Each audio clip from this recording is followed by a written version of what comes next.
ಬೆಳಗ್ಗೆ ಎದ್ದೆ ಅಮ್ಮ ಚಪಾತಿ ಹಿಟ್ಟು ನೆನೆಸಿಟ್ಟಿದ್ರು, ಏನಾದರೂ ಮಾಡೋಣ ಅಂದ್ಕೊಂಡೆ. ಮಸಾಲ ಚಪಾತಿ ಮಾಡಬೇಕು ಅಂತ ಟ್ರೈ ಮಾಡಿದೆ. ನೀಟಾಗಿ ಲತ್ತಿಸ್ಬಿಟ್ಟು ಉಪ್ಪು, ಖಾರ, ಚಾಟ್ ಮಸಾಲ, ಗರಂ ಮಸಾಲಾನ ಈ ಥರ ಹಾಕಿಬಿಡಿ. ಸೊ ಎಷ್ಟೆಲ್ಲ ಗಂಡನಿಗೋಸ್ಕರ ಮಕ್ಕಳಿಗೋಸ್ಕರ ಮಾಡೋಂಥ ನಮ್ಮ ಪೇರೆಂಟ್ಸ್ಗೆ ನಾವೇನು ಮಾಡಬೇಕು ಅಂತ ಅಂದ್ಕೊಂಡು ನಾನು ಇವತ್ತು ಮಸಾಲ ಚಪಾತಿನ ಮಾಡ್ತಾಯಿದ್ದೀನಿ.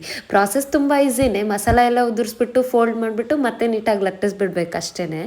ಲಟ್ಟಿಸ್ಬಿಟ್ಮೇಲೆ ನೀಟಾಗಿ ಅಗಲ ಮಾಡ್ಕೊಳ್ಳಿ. ಅಗಲ ಮಾಡಾದ್ಮೇಲೆ ಎಣ್ಣೆ ಹಾಕಿಬಿಟ್ಟು ಆ ಚಪಾತಿನ ನಾರ್ಮಲಾಗಿ ಫ್ರೈ ಮಾಡಿ. ಇದು ತಿಂದಮೇಲೆ ನನಗೆ ಹೆಂಗೆ ಅನಿಸ್ತು ಅಂದರೆ ಆಲೂ ಪರೋಟ ಎಕ್ಸಾಕ್ಟ್ ಟೇಸ್ಟ್ ಅನಿಸ್ತು. ಆಲೂಗಡ್ಡೆ ಹಾಕಿಲ್ಲ ಅಂದ್ರೂ ಒಂಥರ ಆಲೂ ಹಾಕಿದ್ದೀವೇನೋ ಅನ್ನೋಷ್ಟು ಸಾಫ್ಟಾಗಿ ಬಂತು ನನ್ನ ಚಪಾತಿ. ತುಂಬ ಚೆನ್ನಾಗಿದೆ. ನೀವು ಯಾವತ್ತಾದರೂ ನಿಮ್ಮ ಅಮ್ಮಗೆ ಈ ಥರ ಹೆಲ್ಪ್ ಮಾಡಿದ್ದೀರಾ? ಕಮೆಂಟ್ ಬಾಕ್ಸಲ್ಲಿ ಕಮೆಂಟ್ ಮಾಡಿ. ನಾನು ಕಿಚನಲ್ಲಿ ಇದ್ದೀನಿ ಅಂದರೆ ಯಾರೂ ಕೂಡ ಎಂಟ್ರಿ ಆಗೋಂಗಿಲ್ಲ, ಎಂಟೈರ್ ನಾನೇ ಮಾಡ್ಕೊತೀನಿ. ಅದಾದಮೇಲೆ 12 ಡ್ರ್ಯಾಗನ್ ಫ್ರೂಟ್ ಕಟ್ ಮಾಡಿಕೊಟ್ಟೆ. ಅದಾದಮೇಲೆ ಅದೇ ಥರ ಪೊಮಗ್ರೆನೇಟ್ ಕೂಡ 2 ಕಟ್ ಮಾಡಿಕೊಟ್ಟೆ ಅಷ್ಟೇ.